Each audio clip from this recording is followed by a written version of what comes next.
Hello viewers, இன்றைக்கி நம்ம முட்டை ஆம்லெட் குழம்பு வைக்க போகிறோம். அதுக்கு வெங்காயம், பூண்டு, தக்காளி, பச்சை மிளகாய் எல்லாம் எடுத்து நறுக்கி வச்சுருக்கேன். இது இப்போ ஆம்லெட் போடுறதுக்கு வெங்காயம் பொடியாக நறுக்கி வச்சுருக்கேன். முருங்கைக்காய், முட்டை ஒரு 7 முட்டை எடுத்திருக்கேன்.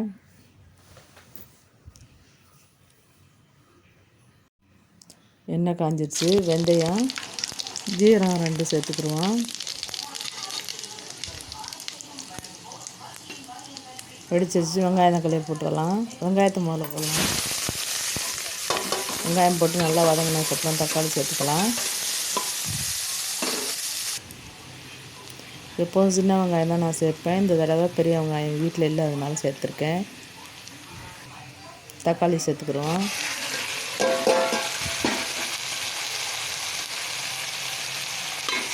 அதையும் நல்லா வதக்கிடுவோம்.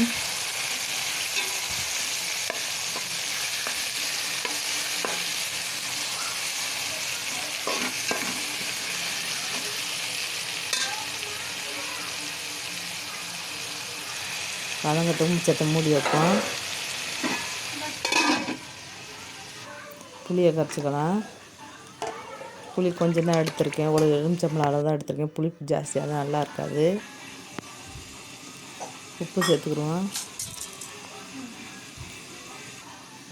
மல்லித்தூள் 2 ஸ்பூன் போட்டுக்கிறேன். 2-2.5 ஸ்பூன் போட்டுக்கலாம். மிளகாய்த்தூள் ஒரு 1.5 ஸ்பூன் சேர்த்துக்கலாம். காரம் தேவைங்கிற கூடவே சேர்த்துக்கலாம். நல்லா கரைச்சி வச்சுருவோம். ஆம்லெட் போடுறதுக்கு வெங்காயம், மிளகாத்தூள், உப்பு, முட்டையை உடைச்சி ஊற்றி அடித்து வச்சிடலாம். ஆம்லெட் போட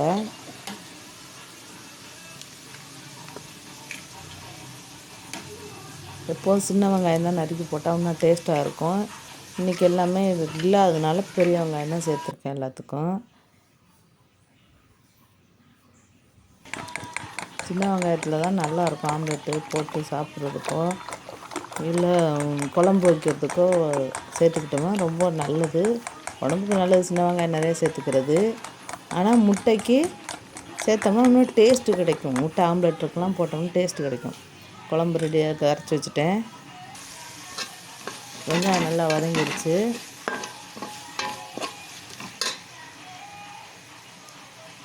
இப்போ குழம்புத்துக்கு ஊற்றிட வேண்டியதுதான்.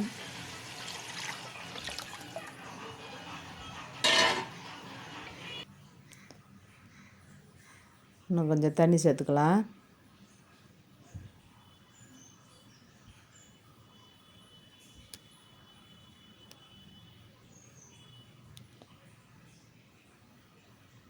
முருங்கைக்காயை போட்டுடலாம்.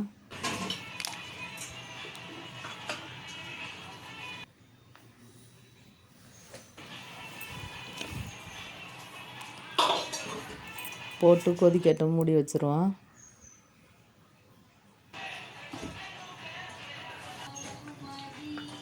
பத்து நிமிஷம் கழிச்சிருச்சு. நல்லா கொதிச்சிருச்சு பாருங்கள்.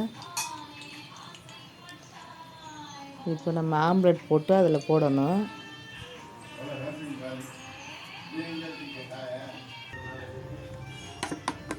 ஆம்லெட் நான் புளிப்பணி அரைச்சட்டில் தான் ஊற்ற போகிறேன்.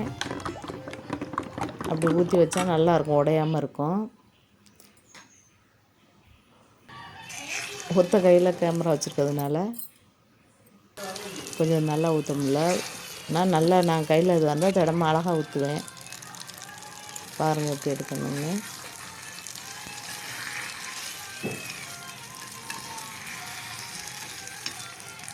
பரட்டி விடணும். நம்ம குழிப்பணியாரம் எப்படி பரட்டி விடுறோமோ அதே மாதிரி பரட்டி விட்டு வேக வச்சிடணும்.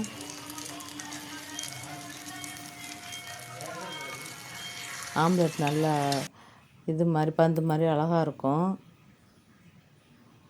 குழம்புல. அது நல்லா குழம்பு ஊறி நல்லா டேஸ்ட்டாகவும் இருக்கும். நாங்கள் எப்போவுமே ஆம்லெட் குழம்பு வச்சா இந்த மாதிரி தான் போட்டு வைப்போம். பணியார சட்டியில் ஊற்றி அதை பரட்டி விட்டு இந்த மாதிரி பணியாரம் மாதிரி வேக விட்டு போடுவோம். இது கரண்டி ஆம்லெட் போடுவாங்கள்ல, அது மாதிரி இது.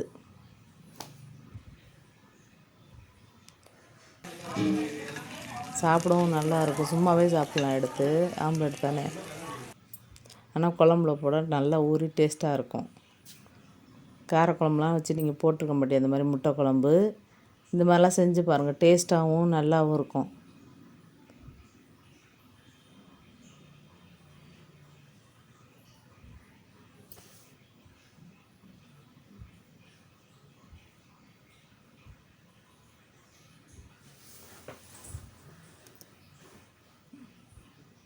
மறுக ஊற்றிக்கலாம்.